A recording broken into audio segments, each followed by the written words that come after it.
ತಪ್ಪಲ್ಲ, ಅನೇಕರ ಸಹಕಾರ ಇರಬಹುದು. ಆದರೆ ನಮ್ಮ ಜನಪ್ರಿಯ ನೆಚ್ಚಿನ ನಾಯಕರಾದಂಥ ಮುಖ್ಯಮಂತ್ರಿಗಳಾದಂಥ ಸಿದ್ದರಾಮಯ್ಯ ಸಾಹೇಬ್ರೆ ಈಗ ತಾನೇ ತಮ್ಮ ಉದ್ದೇಶಿ ಮಾತನಾಡಿದಂಥ ಈ ಕ್ಷೇತ್ರದ ಶಾಸಕರು, ನನ್ನ ಆತ್ಮೀಯರು, ಚೆಸ್ಕಾಮಿನ ಅಧ್ಯಕ್ಷರು ಆದಂಥ ರಮೇಶ್ ಬಾಬು ಬಂಡಿಸಿದ್ದೇಗೌಡ್ರೆ, ಮತ್ತೊಬ್ಬ ಕಿರಿಯ ಸಹೋದರ ಸಮಾನರಾದಂಥ ವಿಧಾನ ಪರಿಷತ್ತಿನ ಸದಸ್ಯರು ಆದಂಥ CM ಅವರ ಸುಪುತ್ರ ಡಾಕ್ಟರ್ ಯತೀಂದ್ರ ಅವರೇ, ಈ ಮಂಡ್ಯ ಜಿಲ್ಲೆಯ ಶಾಸಕ ಸ್ನೇಹಿತರುಗಳು, ಆತ್ಮೀಯರುಗಳಾದಂಥ ಉದಯ್ ಅವರೇ, ರವಿ ಅವರೇ, ನಮ್ಮ ಮಧು ಮಾದೇಗೌಡ್ರೆ, ದಿನೇಶ್ ಗುಳಿಗೌಡ್ರೆ, ನಮ್ಮ ಕಾಂಗ್ರೆಸ್ ಪಕ್ಷದ ಅಧ್ಯಕ್ಷರು, ಮಂಡ್ಯ ಮೈಸೂರಿನ ಅಧ್ಯಕ್ಷರಾದಂಥ ಗಂಗಾಧರ್ ಅವರೇ, ಮತ್ತು ನಮ್ಮೆಲ್ಲರ ಮಾತೃ ಸಮಾನರಾದಂಥ ನಮ್ಮ ವಿಜಯಲಕ್ಷ್ಮಿ ಬಂಡಿಸಿದ್ದೇಗೌಡ್ರೆ, ಮತ್ತು ಈ ಎಲ್ಲ ಕಾರ್ಯಕ್ರಮದ ಹಿನ್ನೆಲೆಯಲ್ಲಿ ನಿಮ್ಮೆಲ್ರಿಗೂ ಗೊತ್ತಿರೋ ಹಾಗೆ ಶ್ರೀಮತಿ ಪಾರ್ವತಮ್ಮ ಸಿದ್ದರಾಮಯ್ಯನವರು ಇದ್ದಾರೆ. ಅವರು ಎಲ್ಲೂ ಯಾರಿಗೂ ಅವರು ದಾನ ಮಾಡಿದ್ದು, ಸಹಾಯ ಮಾಡೋದು, ಈ ಥರ ದೇವಸ್ಥಾನಗಳ ಜೀರ್ಣೋದ್ಧಾರ ಮಾಡೋದು, ಅವ್ರು ತೋರಿಸ್ಕೊಳ್ಳೋ ಅಂಥದ್ದನ್ನು ಜೀವನದಲ್ಲಿ ಎಲ್ಲೂ ಮಾಡಿಲ್ಲ. ಆದರೆ ಸಿದ್ದರಾಮಯ್ಯನವರ ಹಿಂದೆ ಇತ್ಕೊಂಡು ಅನೇಕ ಈ ರೀತಿ ಸಾರ್ವಜನಿಕ ಕಲ್ಯಾಣ ವಿಚಾರದಲ್ಲಿ ಬಹಳ ದಿವಸದಿಂದ ಅವ್ರು ಮಾಡ್ಕೊಂಬಂದಿರ್ತಕ್ಕಂಥದ್ದು ಈ ನಾಡಿನ ಅನೇಕರಿಗೆ ಮಾತ್ರ ಗೊತ್ತು. ಹಾಗಾಗಿ ನಮ್ಮ ಬಾಬು ಬಂಡಿಸಿದ್ದೇಗೌಡರು ಹೇಳ್ತಿದ್ರು, ಅವರು ಎಷ್ಟು ಭಕ್ತಿ, ಪೂಜೆ, ಈ ಜೀರ್ಣೋದ್ಧಾರದಲ್ಲಿ ಅವರ ಇನ್ವಾಲ್ವ್ಮೆಂಟ್, ಅವ್ರ ಶ್ರಮ ಇದೆ ಅಂತ ಹೇಳಲಿಕ್ಕೆ ಸಾಧ್ಯ ಇಲ್ಲ ಅಂತ ನಮ್ಮ ವಿಜಯಕ್ಕನವರು, ಬಾಬಣ್ಣವರು ನನಗೆ ಬಹಳ ದಿವಸದಿಂದಲೇ ಗೊತ್ತು. ಅತ್ಯಂತ ಸರಳ, ಸಂಯಮ ಮತ್ತು ಒಬ್ಬ ಮುಖ್ಯಮಂತ್ರಿಯವರ ಮನೆಯಲ್ಲಿ ಈ ಥರದ್ದು ಇರ್ಲಿಕ್ಕೆ ಸಾಧ್ಯ ಅನ್ನೋದನ್ನ ನಾವೆಲ್ಲರೂ ಅರ್ಥ ಮಾಡ್ಕೋಬೇಕು. ಡಾಕ್ಟರ್ ಯತೀಂದ್ರ ಆಗಲಿ ಅಥವಾ ಶ್ರೀಮತಿ ಪಾರ್ವತಮ್ಮ ಸಿದ್ದರಾಮಯ್ಯ ಆಗಲಿ, ಅವರ ಇಡೀ ಕುಟುಂಬ ಬಹುಶಃ ಈಗಿನ ಕಾಲದಲ್ಲಿ ನಾವು ಏನೆಲ್ಲ ಸಣ್ಣ ಪುಟ್ಟ ಅಧಿಕಾರ ಇದ್ರೇನೆ ತಲೆ ತೂಗೋದನ್ನ ನಾವು ನೋಡಿದೀವಿ. ಇಷ್ಟೊಂದು ಸುದೀರ್ಘವಾದಂಥ ರಾಜಕಾರಣದಲ್ಲಿ 16-17 ಬಜೆಟ್ ಅನ್ನ ಮಂಡನೆ ಮಾಡಿ 2 ಬಾರಿ ಮುಖ್ಯಮಂತ್ರಿಯಾಗಿ, 2 ಬಾರಿ ಉಪಮುಖ್ಯಮಂತ್ರಿಗಳಾಗಿ, 2 ಬಾರಿ ಅಪೋಸಿಷನ್ ಲೀಡರ್ ಆಗಿ ಎಲ್ಲ ಸುದೀರ್ಘವಾದಂಥ ಅಧಿಕಾರವನ್ನ ನೋಡಿ ಸಾರ್ವಜನಿಕರಿಗೆ ಅನೇಕ ಕಾರ್ಯಕ್ರಮ ಮಾಡಿದ್ರು.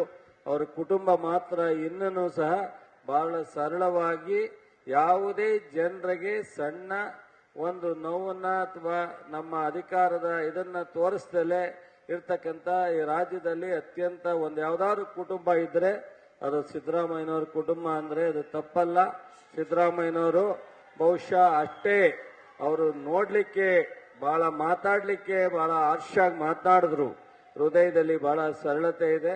ನಾವು ನೋಡಿದಂತ 30-40 ವರ್ಷದ ರಾಜಕಾರಣದಲ್ಲಿ ಸುದೀರ್ಘವಾಗಿ ಅತ್ಯಂತ ನಮ್ಮೆಲ್ಲರನ್ನ ವಿಶ್ವಾಸದಲ್ಲಿ ಪಕ್ಕದಲ್ಲಿ ಇಟ್ಕೊಂಡು ನಾವು ಹೇಳಿದ್ದೆಲ್ಲ ಮಾಡ್ತಕ್ಕಂಥ ಒಂದು ಏನಾದ್ರು ಕೆಲಸ ಮಾಡಿದ್ರೆ ಅದು ಸಿದ್ದರಾಮಯ್ಯನವ್ರಿಗೆ, ಅವರ ಕುಟುಂಬಕ್ಕೆ ಆ ಕ್ರೆಡಿಟ್ ಹೋಗ್ಬೇಕು ಅನ್ನೋದನ್ನ ಹೇಳ್ತಾ,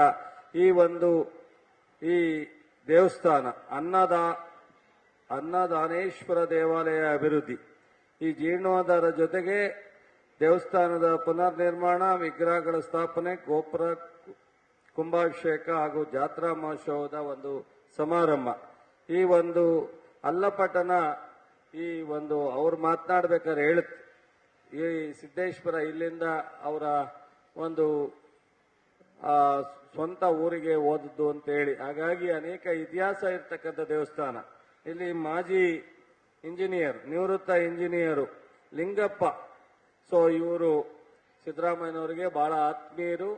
ಪ್ರಪ್ರಥಮವಾಗಿ ಅವರು ವಕೀಲಗಿರಿ ಮಾಡೋನಾಗ್ಲಿಂದನೂ ಸಹ ಇಲ್ಲಿಗೆ ಅವರು ಈ ಜೀರ್ಣೋದ್ಧಾರ ಸಮಿತಿಯ ಜವಾಬ್ದಾರಿ ತಗೊಂಡು ಸಿದ್ದರಾಮಯ್ಯನವರು, ಶ್ರೀಮತಿ ಸಿದ್ದರಾಮಯ್ಯನವರು, ಅವರ ಮಗ ಮತ್ತು ಅನೇಕರು ಎಲ್ಲ ಸೇರಿ ಸಾರ್ವಜನಿಕರು ಒಂದು ಉತ್ತಮವಾದಂತ ಈ ಭಾಗಕ್ಕೆ ದೇವಸ್ಥಾನವನ್ನ ಕಟ್ಟಿ, ಈ ದೇವಸ್ಥಾನವನ್ನ ಪೂಜೆ ಮಾಡೋದ್ರಿಂದ ಈ ನಾಡಿನ ಜನರಿಗೆ ಒಳ್ಳೆಯದಾಗಲಿ, ಎಲ್ರಿಗೂ ನೆಮ್ಮದಿ ಸಿಕ್ಕಲಿ, ಎಲ್ರಿಗೂ ಸುಖ ಶಾಂತಿ ಸಿಕ್ಕಲಿ ಅನ್ನೋ ಒಂದು ಕಾರಣಕ್ಕೆ ಇಂಥ ಒಂದು ಅದ್ಭುತವಾದಂತಹ ದೇವಸ್ಥಾನವನ್ನ ಕಟ್ಟಿ ಇವತ್ತು ಎಲ್ಲ ಅದರ ಪೂಜೆಗೆ ಸಮರ್ಪಣೆಯನ್ನ ಮಾಡಿದೆ. ಈ ಸಂದರ್ಭದಲ್ಲಿ ನಾನು ರಾಜಕಾರಣ ಮಾತಾಡ್ಲಿಕ್ಕೆ ಹೋಗಲ್ಲ. ಬಹಳ ಜನ ಹೇಳೋರು, ಮೊನ್ನೆ ಮುಖ್ಯಮಂತ್ರಿಗಳು ಅಧಿಕಾರ ಸ್ವೀಕಾರ ಮಾಡಿದಾಗ ಬರಗಾಲ, ಬಾಯಿಗೆ ನಾಲಿಗೆ ಎಲೆಬಿಲ್ಲದ ನಾಲಿಗೆ ಅಂತಾರಲ್ಲ, ಯಾರನ್ನ ಏನು ಬೇಕಾದ್ರೂ ಮಾತಾಡ್ತಾರೆ ಅಂತ. ಮಳೆ ಇಲ್ಲ, ಬರಗಾಲ, ಸಿದ್ದರಾಮಯ್ಯನ ಕಾಲ್ಗುಣ ಸರಿ ಇಲ್ಲ ಅಂತ. ಏನ್ ಅವರಿಗೆ ಮಾನವೀಯತೆ ಇದೆಯೋ, ಮನುಷ್ಯತ್ವ ಇದೆಯೋ, ಅವರಿಗೆ ರಾಜಕೀಯದ ಅನುಭವ ಇದೆಯೋ ಗೊತ್ತಿಲ್ಲ. ಅನೇಕರು ಮಾತನಾಡಿದ ನಾವು ಕೇಳಿದಿರಿ, ನಾವು ಕೇಳಿದಿವಿ. ಬಹುಶಃ 2ನೇ ವರ್ಷ, ಇದು 3ನೇ ವರ್ಷ. ನಿಮಗೆ ಗೊತ್ತಿದೆ, ಅತ್ಯಂತ ಕರ್ನಾಟಕದಲ್ಲಿ ನಾನು ನೋಡ್ದಂಗೆ 90ನೇ ಇಸ್ವಿಯಿಂದ ಇಲ್ಲಿವರೆಗೆ ಮಳೆ ಬಂದ್ರೂ ಕಟ್ಟ ಆಗ್ತಿತ್ತು, ಬರಗಾಲನೂ ಕಟ್ಟ ಆಗ್ತಿತ್ತು. ಮಳೆ ಜಾಸ್ತಿ ಆದ್ರೂ ಕಟ್ಟ, ಮಳೆ ಕಡಿಮೆ ಆದ್ರೂ ಕಟ್ಟ. ಆದರೆ ಕಳೆದ ವರ್ಷ ಇಡೀ ನಾಡಿನ 31 ಜಿಲ್ಲೆನಲ್ಲಿ ಎಲ್ಲೂ ತೊಂದರೆ ಆಗದಂಗೆ ಸಮತೋಲನವನ್ನ ಕಾಪಾಡೋದ್ರ ಮೂಲಕ ಇವತ್ತು ರೈತರಿಗೆ, ಸಾರ್ವಜನಿಕರಿಗೆ, ಕೃಷಿಕರಿಗೆ ಅನುಕೂಲ ಆಗುವಟ್ಟು ಮಳೆ ಎಲ್ಲ ಕಟ್ಟೆಗಳು ತುಂಬಿ ಅನುಕೂಲ ಆಯಿತು. 148 ಲಕ್ಷ ಮೆಟ್ರಿಕ್ ಟನ್ ಆಹಾರ ಉತ್ಪಾದನೆ ಅತ್ಯಂತ ಕಳೆದ 10-20 ವರ್ಷದಲ್ಲಿ ಹೆಚ್ಚು ಉತ್ಪಾದನೆ ಆಗಿರೋದು ಕಳೆದ ವರ್ಷ. ಅದರ ಹಿಂದೆ 120, 115, 130 ಆಗಿರ್ತಕ್ಕಂಥದ್ದು ಇತಿಹಾಸ ಇದೆ. ಬಹುಶಃ ಈ ವರ್ಷನೂ ಸಹ 148 ಲಕ್ಷ ಮೆಟ್ರಿಕ್ ಟನ್ಗಿಂತ ಹೆಚ್ಚು ಆಗ್ತಕ್ಕಂಥ ಅವಕಾಶಗಳಿದೆ ಅನ್ನೋ ಒಂದು ನಮ್ಮೆಲ್ಲರ ಅಂದಾಜಿದೆ. ಮಾನ್ಯ ಮುಖ್ಯಮಂತ್ರಿಗಳು ಕಳೆದ 1 ವಾರದಲ್ಲೇ ನನ್ನನ್ನು ಕರೆದು, ನೀನು ಏನ್ ಮಾಡ್ತೀಯೋ ಗೊತ್ತಿಲ್ಲ, ಇಡೀ ಜಿಲ್ಲೆಯ ಕೃಷಿಕರು ವ್ಯವಸಾಯದಲ್ಲಿ ಯಾವುದೇ ತೊಂದರೆ ಆಗಬಾರ್ದು.